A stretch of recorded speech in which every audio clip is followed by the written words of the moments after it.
I'll ask the questions. How you doing, Dennis? I'm fine. So tell me a little bit about this, Dennis. I believe, and you tell me if I'm wrong, that you played for 3 organizations and were never traded, right? Because you were drafted by the Seals, who then moved to Cleveland, and then you ended up part of the North Stars. But it was really the same organization, wasn't it? Yes, they merged. Cleveland and Minnesota North Stars merged in what 70, 78. Yeah, 78, 79 season, and I was there for few games, and then traded to Washington. So when you were drafted by the Seals, Yes. was Bill Torrey the GM? No, the GM was Bill McCreary. Oh, Bill McCreary. Okay. And the president was Munson Campbell.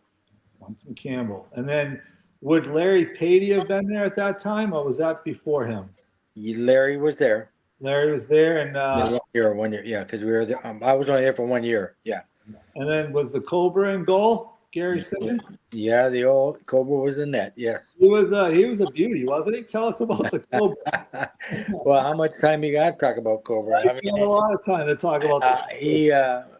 Well, I was just come out of junior, so I was 19, and he had the Cobra on his leg. He had the cowboy boots, the hat, the turquoise, and everything. And that was the first time I ever got to put on a pair of cowboy boots and a cowboy hat.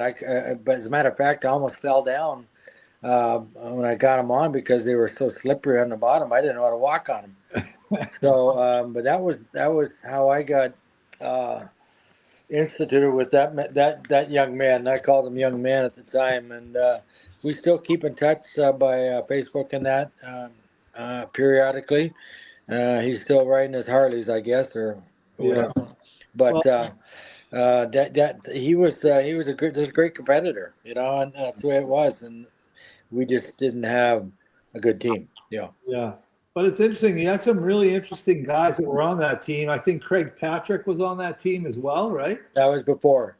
That was before you? Okay. That was before. Yeah. Mine was my first year and the last year they were in the league. Okay. 75, 76 season. Now, did Charlie Finley still own the team? No, he sold it to the Swig family, Mel Swig. Mel Swig was the owner in California who wanted to put it in San Francisco. Okay. And got voted against by the mayor there in the city, Mayor